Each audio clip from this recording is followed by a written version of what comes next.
Hello students, welcome to Magnet Brains. मैं Rupali Verma. Magnet brains आपको 100% free education देता है। क्यों? क्योंकि हम विश्वास करते हैं कि आपकी पढ़ाई में किसी भी तरह की कोई भी बाधा उत्पन्न नहीं हो। इसीलिए यहाँ पर मिलने वाला कंटेंट भी आपको बहुत ही उम्दा दिया जाता है और साथ ही अच्छे अच्छे एजुकेटर जो आपको पढ़ाते हैं, हर एक चीज़ आपको बारीकी से डिटेल में समझाते हैं ताकि आपको हर एक चीज़ बहुत अच्छे से समझ में आए। और ये सारे वीडियो आपको 100% फ्री मिल रहे हैं। तो जब फ्री मिल रहा है तो उसका लाभ उठाते रहिए। तो इसी फ्री की श्रृंखला में आज का हमारा वीडियो है क्लास 5th की हिंदी की बुक हमारी रिमझिम है, उसकी वर्कशीट हम करा रहे हैं। चैप्टर नंबर है 12, गुरु और चेला। तो ये एक कविता थी, किस तरीके से गुरु और चेला एक नगरी में घूमते घूमते पहुंच जाते हैं और पता चलता है कि वो तो अंधेरी नगरी है, हर चीज़ टके सिर मिलती है। तो गुरु तो समझ जाते हैं, चले जाते हैं, चेला रह जाते हैं और अंत में आकर क्या होता है, वो ही उनकी जान मुसीबत में चेले की पड़ जाती है और बाद में फिर गुरु आके उनको बचाते हैं और राजा जो यहाँ इस नगरी का होता है अंत में फांसी चढ़ जाता है। तो बड़ी ही अच्छी कविता थी, हमको बहुत ही अच्छी लगी, पढ़ने में मज़ा भी आया। अब जब चैप्टर हम अच्छे से डिटेल एक्सप्लेनेशन समझ चुके हैं, हमने एनसीईआरटी सॉल्यूशन कर लिया है, तो अब इसकी वर्कशीट कर लेते हैं। अब बात आती है कि वर्कशीट क्यों ज़रूरी है। तो देखिए, इस वर्कशीट में आपके लिए हर तरह के प्रश्न दिए गए हैं।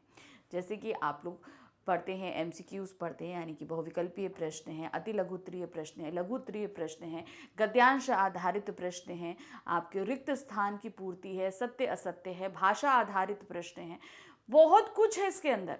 तो ये आपको हर तरीके से आपके टेस्ट और एग्जाम के लिए प्रिपेयर करा देगा कि कैसे कैसे क्वेश्चंस आएंगे। और ये आपके लिए हर एक चैप्टर का अलग अलग हम लेकर आ रहे हैं, तो आपकी ये प्रैक्टिस होती जा रही है। तो शुरू करते हैं। तो सबसे पहले हमारे पास में है हमारे बहुविकल्पीय प्रश्न, यानी कि एमसीक्यूज, मल्टीपल चॉइस क्वेश्चंस। ठीक है, एक प्रश्न रहेगा, उसके 4 ऑप्शंस रहेंगे, उसमें से एक सही ऑप्शन हमें चूज करना है। तो क्या है, प्रश्नों के सही विकल्प पर सही का निशान लगाइए। पहला प्रश्न है, गुरु और चेला घूमते हुए जिस नगरी में पहुंचे उसकी सड़कें कैसी थी। किस तरीके की सड़कें थी उसकी?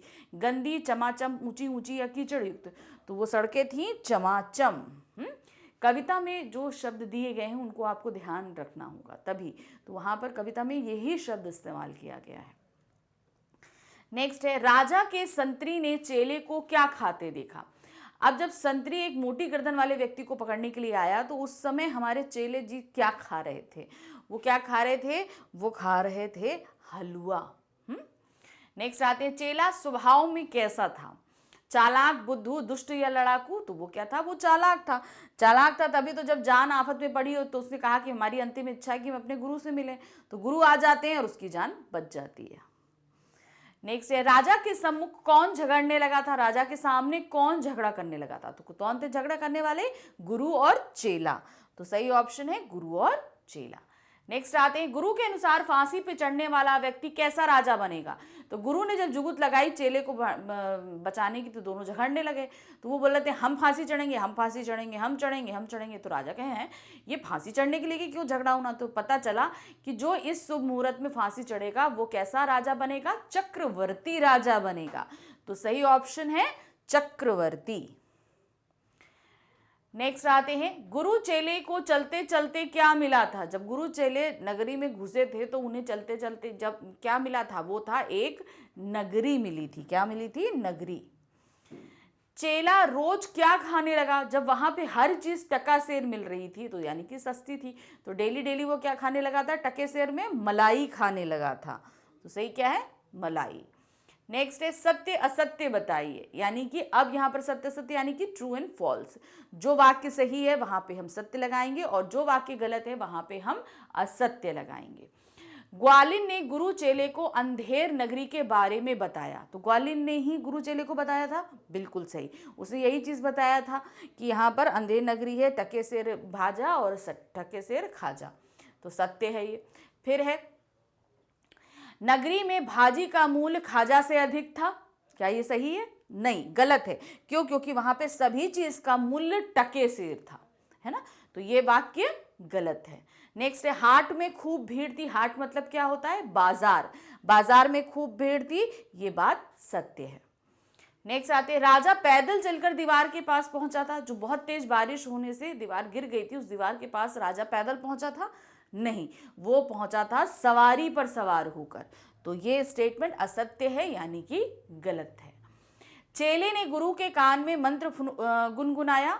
नहीं, गुरु ने चेले के कान में गुनगुनाया था। चेले ने गुरु में नहीं, गुरु ने चेले के कान में गुनगुनाया था। तो ये क्या है? असत्य है। फिर आते, अंधेर नगरी का राजा बहुत बुद्धिमान था। तो क्या राजा बुद्धिमान था? नहीं, राजा तो बेवकूफ था, बुद्धू था, तभी तो वो गुरु के बहकावे में आ जाता है और फांसी चढ़ जाता है। तो ये क्या है? गलत है, असत्य है। फिर एक, गुरु चेले को मुसीबत में देखकर खुश हो गया था। जब चेले ने गुरु को बुलाया था तो गुरु जब ने देखा कि अरे चेले की जान मुसीबत में, तो क्या गुरु खुश हुआ था? नहीं हुआ था। तो ये क्या है? असत्य है। फिर एक, गुरु समझदार था। सत्य बात है, वो बहुत समझदार था। राजा के फांसी चढ़ने पर प्रजा दुखी हो गई थी। तो राजा जब फांसी चढ़ा था तो प्रजा दुखी हुई थी? नहीं, राजा जो है, जो सारी प्रजा थी वो राजा के फांसी चढ़ने पर खुश थी। तो ये असत्य है।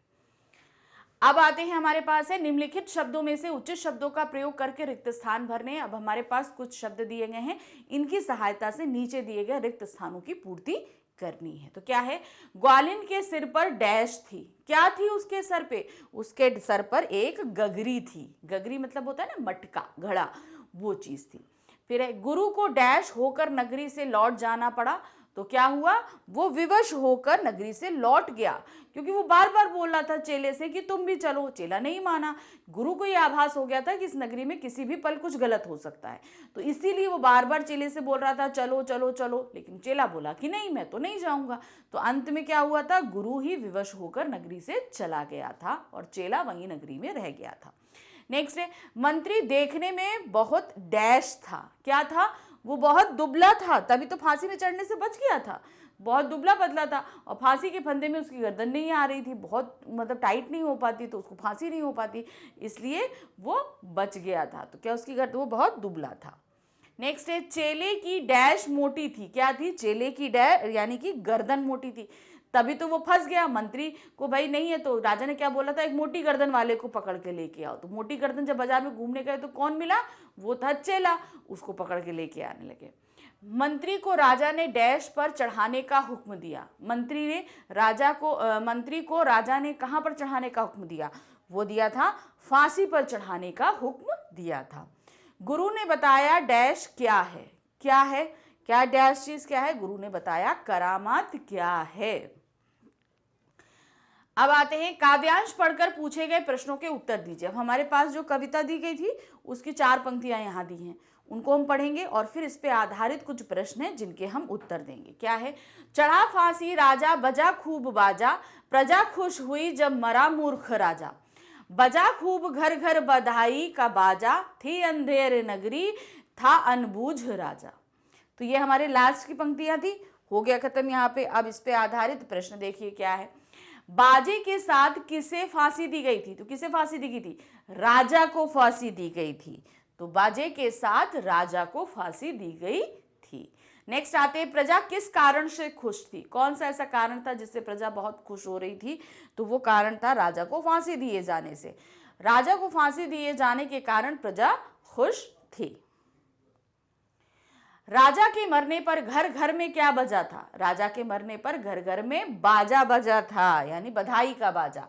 राजा के मरने पर घर घर में बधाई का बाजा बजा था, सब एक दूसरे को बधाइयां दे रहे थे, चलो ये बुद्धूरा जैसे हमारी छुट्टी हुई।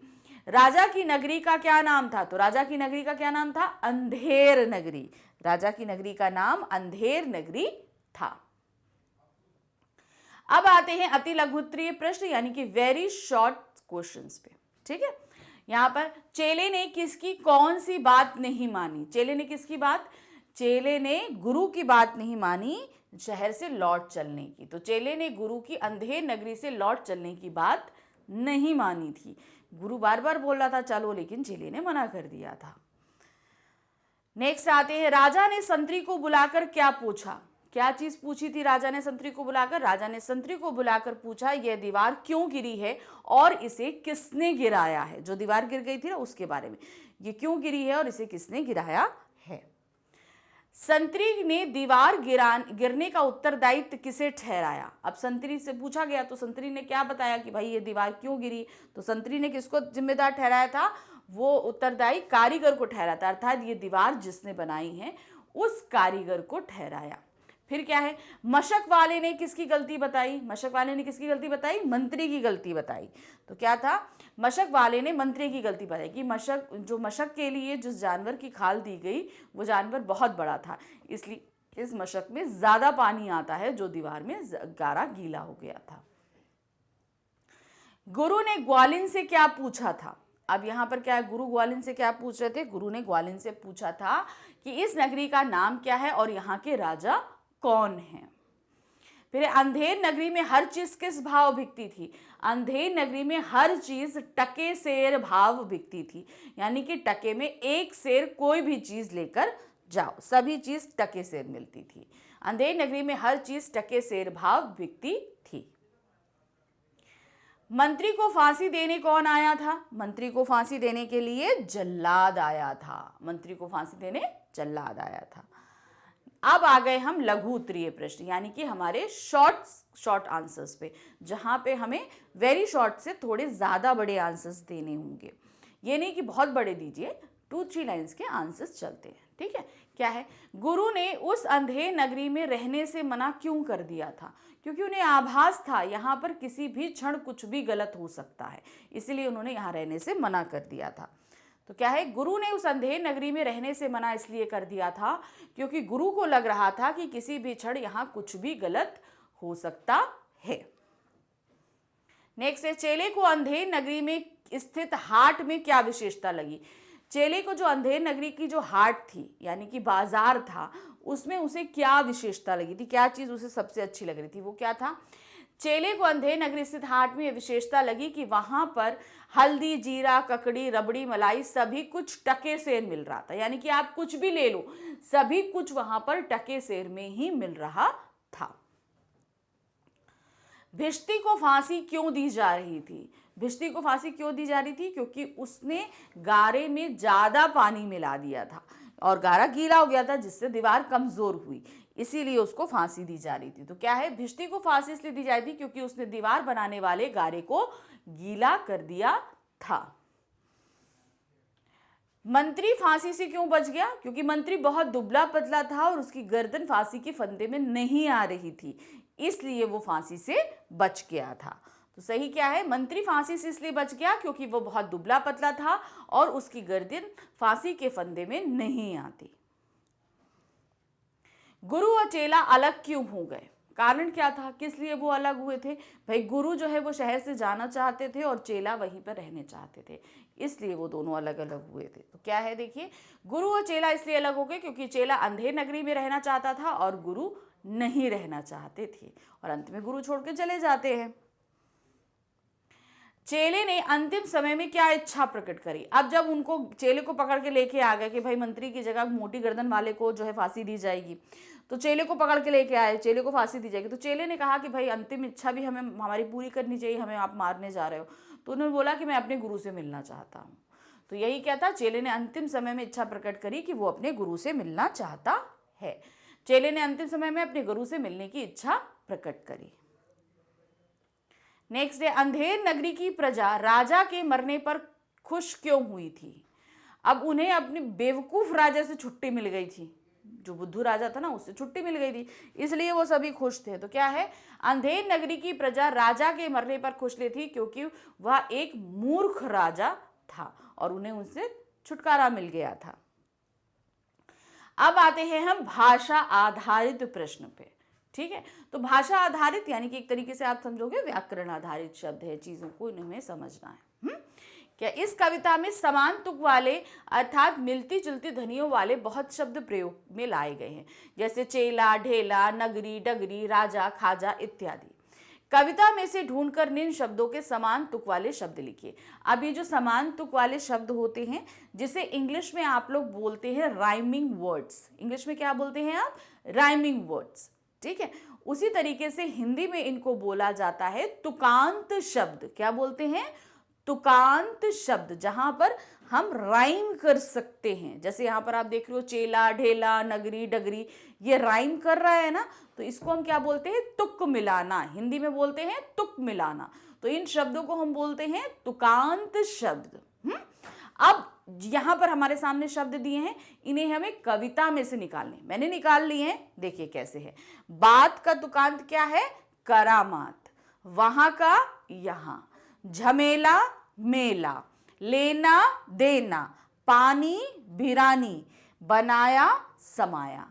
तो ये सभी कहाँ से लिए गए हैं, आपकी बुक से। अपनी मन से नहीं लिखना होता है, बुक में राइमिंग वर्ड जो कवि लिखते हैं ना वो अलग तरीके के होते हैं, तो उसी तरीके से हमें बुक से ही लिखने हैं। तो हमेशा कोई भी कविता पढ़ो राइमिंग वर्ड्स जरूर पढ़ लेना। इससे देखो दो फायदे होते हैं, अगर इस तरह का क्वेश्चन आ गया तो हम जल्दी से कर लेंगे। फिर दूसरा, अगर राइमिंग वर्ड याद हो जाते हैं हमें तो इसका मतलब क्या है, हम कविता हमें याद करना बहुत, या कविता याद कर लो राइमिंग वर्ड से याद हो जाएंगे, बहुत आसान होता है। तो इनको आपको पढ़ना होता है। नेक्स्ट आते हैं निम्नलिखित शब्दों के अर्थ लिखिए। अब हमारी जो कविता दी गई है उसमें बहुत सारे ऐसे शब्द हैं जिनके अर्थ हमारे लिए जानना जरूरी है। जैसे यहाँ पर दिया गया है कज़ा, कज़ा का मतलब क्या होता है, मृत्यु, यानी कि किसी को मृत्यु दान दिया जाए। फिर नेक्स्ट है गफलत, गफलत शब्द का क्या होता है, असावधानी या बेपरवाही, यानी कि किसी कोई भी काम हम असावधानी से करें। जैसे मान लीजिए आप लिखते हो, लिखते समय आपने सावधानी नहीं बरती तो आप पेन से लिख रहे हो, कभी कभी पेन की इंक फैल जाती है, होता है ना, कपड़ों पे लग जाता है, तो वो क्या है, हम गफलत में हैं, यानी कि असावधानी पूर्वक कार्य कर रहे हैं। फिर आते हैं शीश, शीश मतलब क्या होता है, हमारा सिर, ये होता है शीश। फिर है विवश, विवश मतलब लाचार, मतलब हम बहुत ही ज़्यादा जो है किसी चीज़ को करने में लाचार हो जाते हैं, हमसे कोई काम नहीं हो पा रहा है, हम चाह रहे हैं कि करने लेकिन नहीं हो पाता। कभी कभी ऐसा होता है ना कि हम चाहते हैं कि यार सारा आज होमवर्क ख़त्म हो जाए, लगे रहते हैं करते रहते हैं, लेकिन एंड में आके वो काम ख़त्म ही नहीं होता, कि बहुत सारा काम होता है, तो हम क्या है, हम लाचार हैं। फिर नेक्स्ट आते हैं खता, खता का मतलब होता है अपराध या कसूर, यानी कि हमसे कोई गलती हो जाए, हमसे कोई अपराध हो जाए, कसूर हो जाए, तो वो क्या होता है, खता। जैसे घर में बॉल से खेल रहे हो, खेलते खेलते कांच की कोई क्रॉकरी है, गिलास है या कोई वास है, टूट गया, तो आपसे क्या हुआ, भैया बहुत बड़ा अपराध हो गया, मम्मी को पता चला तो मम्मी ने तो फिर पिटाई कर देनी है, होता है ना, वही चीज़। फिर है करतब, करतब मतलब कौशल, कौशल यानी कि आपके अंदर कोई हुनर होता है, हुनर होता है ना, हर बच्चे के अंदर कोई ना कोई हुनर होता है, तो वो हमारा क्या है, जैसे कोई बच्चा बहुत अच्छा गिटार बजा लेता है, कोई अच्छा गा लेता है, कोई अच्छा नाच लेता है, किसी का दिमाग बहुत फास्ट है, मैथ्स के सम्स बहुत अच्छे से सॉल्व कर लेता है, कोई पेंटिंग बहुत अच्छी कर लेता है, कोई बैडमिंटन बहुत अच्छा खेल लेता है, कोई क्रिकेट खेल लेता है, कोई फुटबॉल खेल लेता है, तो हर किसी के अंदर कोई ना कोई टैलेंट होता है, तो वो क्या कहलाता है, आपके अंदर वो कौशल है, यानी कि कर्तव्य है। नेक्स्ट है भिष्टी, भिष्टी कौन होता है, पहले अभी तो आप लोग देखते हैं कि हम लोग पाइप से पानी छिड़क देते, पहले ये सब चीज़ें नहीं होती थी, तो क्या होता था, जो जानवर मर जाते हैं उनकी खाल से एक थैला बनाया जाता था और उस थैले के अंदर पानी भरा जाता था, और उस थैले को एक व्यक्ति जो है कंधे पे डाल के सब जगह पानी दिया करता था, पेड़ों में, रोड पे। आप अगर कोई पुरानी मूवी वूवी देखोगे ना तो उसमें आपको वो दिखेगा, तो वो पानी डालने वाला व्यक्ति जो चमड़े का थैला डाल के पानी देता था उसको हम बोलते हैं भिष्टी। तो क्या है, मशक से पानी ढोलने वाला व्यक्ति, तो चमड़े का जो थैला होता है वो कहलाता है मशक, और जो उस मशक से पानी डालता है वो कहलाता है भिष्टी। अब आते हैं नेक्स्ट, प्रत्येक पंक्ति में से विशेषण विशेष्य को छांट कर लिखिए। विशेषण क्या होता है, संज्ञा या सर्वनाम शब्दों की विशेषता बतलाने वाले शब्द विशेषण कहलाते हैं। और संज्ञा, अब यहाँ पर जैसे देख रहे हैं, देखिए, ले चलते चलते मिली एक नगरी, ले चलते चलते मिली एक नगरी। अब नगरी, नगरी क्या है बताओ मुझे, नगरी क्या है, संज्ञा है, एक नगर का, एक नगर है, तो ये जातिवाचक संज्ञा है। अब इसकी विशेषता क्या है, ये एक है, ये क्या है, एक है, तो हम विशेषण विशेष समझा रहे हैं। तो जो विशेषता वाला शब्द होता है वो क्या कहलाता है, विशेषण, ठीक है, वो कहलाता है विशेषण, ठीक है। अब ये विशेषता किसकी बता रहा है, ये बता रहा है नगरी की विशेषता। किसकी विशेषता बता रहा है, नगरी की, तो ये क्या हुआ आपका विशेष्य, ये क्या होता है, विशेष्य, ठीक है। तो यहां पर आपको समझ में आया, संज्ञा या सर्वनाम शब्द जिनकी विशेषता बताई जाती है वही विशेष्य कहलाते हैं, और जो विशेषता बतलाने वाले शब्द होते हैं वो विशेषण कहलाते हैं। तो समझ में आ गया आपको क्या होता है विशेषण और क्या होता है विशेष्य। तो ध्यान रखिएगा इसको। चलिए अब हर में से हम ढूंढ लें। यहाँ पे तो हमने बता दिया नगरी एक विशेष है और एक एक विशेषण है। नेक्स्ट आते हैं टके सेर हल्दी टके सेर जीरा। तो यहाँ पर मसालों के नाम हैं हल्दी और जीरा, तो ये क्या हुए हमारे संज्ञा शब्द हुए। तो ये हमारे हैं विशेष्य और इनकी विशेषता क्या है, ये टके सेर भाव मिल रहे हैं। तो टके सेर हमारा क्या हो जाएगा, ये आपका विशेषण। ये देखिए टके सेर विशेषण है, हल्दी और जीरा विशेष्य है। नेक्स्ट आते हैं निम्नलिखित शब्दों के विलोम शब्द लिखने हैं। अब हमारे पास कुछ शब्द दिए गए हैं, इनके विलोम शब्द जैसे मोटा पतला, गुरु चेला, कमजोर बहादुर, सुख दुख, राजा प्रजा, सच झूठ, बुद्धू अकलमंद। ठीक है, तो देखिए कैसे है यहाँ पर मोटा पतला, गुरु चेला, कमजोर मजबूत, खुश नाखुश, राजा प्रजा, सच झूठ, बुद्धू अकलमंद। तो ये सब हमारे क्या हो गए, विलोम हो गए। विलोम का मतलब होता है जो भी चीज है उसका विपरीत आपको बताना है, नहीं कि बिल्कुल अपोजिट वर्ड। इंग्लिश में हम इन्हें क्या बोलते हैं, अपोजिट वर्ड्स। नेक्स्ट आते हैं निम्नलिखित वाक्यों में क्रिया विशेषण शब्दों के नीचे रेखा खींचो। अब हमारे क्रिया विशेषण बताने हैं। क्रिया विशेषण क्या होते हैं, ध्यान रखिए। विशेषण आपने क्या पढ़ा था, संज्ञा या सर्वनाम की विशेषता बतलाने वाले शब्द विशेषण कहलाते हैं। लेकिन जब क्रिया शब्दों की विशेषता बताई जाती है तो वो क्या कहलाते हैं, क्रिया विशेषण। क्रिया क्या होती है, जो एक्शन वर्ड्स होते हैं, जैसे खाना पीना, दौड़ना, खेलना, चलना, ये सभी हमारे क्या है, क्रिया शब्द है। अब इनके बारे में बताया जाए कि खेला अच्छा खेल रहा है तो अच्छा क्या हो जाएगा, क्रिया विशेषण, है ना। दौड़ना, बहुत धीमे दौड़ रहा है तो बहुत धीमे क्या हो जाएगा, क्रिया विशेषण। तो क्रिया की विशेषता जो शब्द बतला रहे हैं वो हमारे कहलाते हैं क्रिया विशेषण। ध्यान से देखिए, यहाँ पर एक ग्वालिन तेज दौड़ रही थी। तो अब दौड़ रही थी तो हमारी क्रिया है और तेज हमारा क्या है, क्रिया विशेषण। अब यहाँ पे इन्होंने क्या बोला, निम्नलिखित वाक्यों में क्रिया विशेषण शब्दों के नीचे लाइनें। तो चलिए हम क्रिया विशेषण के सामने लगाते हैं। ठीक है, तो यहाँ पर दौड़ रही थी हमारी क्रिया है, इसकी विशेषता क्या है, तेज। तो तेज हमारा क्या हो गया, क्रिया विशेषण। नेक्स्ट आते हैं गुरु और चेला धीरे धीरे चल रहे थे। तो यहाँ क्रिया शब्द क्या है, चल रहे थे। अब इनकी विशेषता क्या है, ये धीरे धीरे चल रहे थे। तो धीरे धीरे हमारा क्या है, क्रिया विशेषण। फिर राजा अचानक आ गया, आना क्या है, क्रिया है।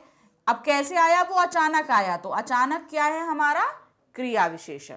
तो ध्यान दीजिएगा, देखिए यहाँ पर क्या है, ग्वालिन तेज तेज हमारा क्रिया विशेषण है। फिर गुरु चेला धीरे धीरे चल रहे थे, तो यहाँ पर धीरे धीरे क्रिया विशेषण है। फिर है राजा अचानक आ गया, तो अचानक हमारा क्रिया विशेषण है। तो आपको समझ में आया ना, क्रिया विशेषण क्या होता है, क्रिया के बारे में जो कुछ, यानी क्रिया की विशेषता बतलाने वाले शब्द क्रिया विशेषण कहलाते हैं।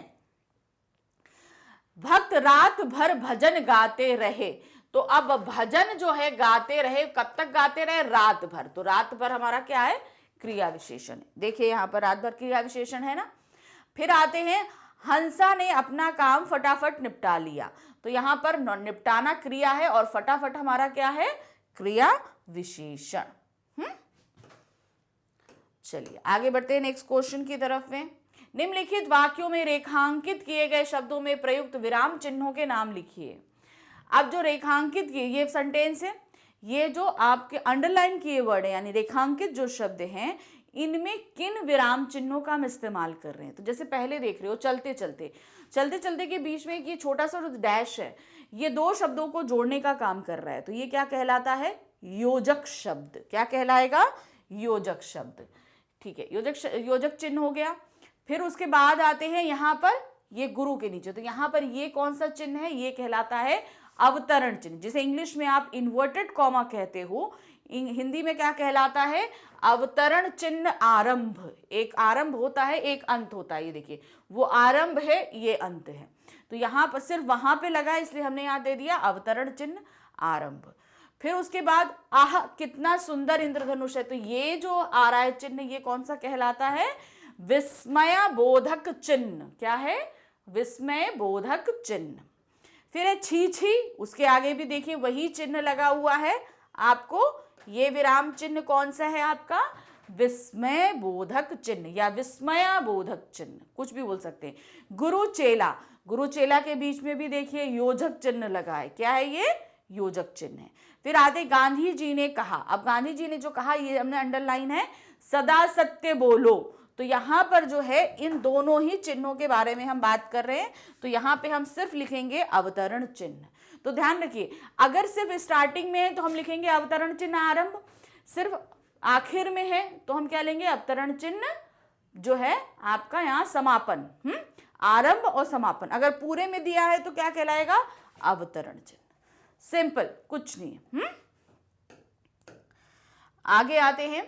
निम्नलिखित वाक्यांशों के लिए एक शब्द लिखिए। अब यहां पर जो वाक्यांश इस्तेमाल किए गए हैं इनके हमें एक शब्द देने। तो दिया है, जो राज करता है राजा, जो दूध दही बेचता है ग्वाला, जो शिक्षा देता है क्या हुआ? शिक्षक, खाने आदि का बुलावा।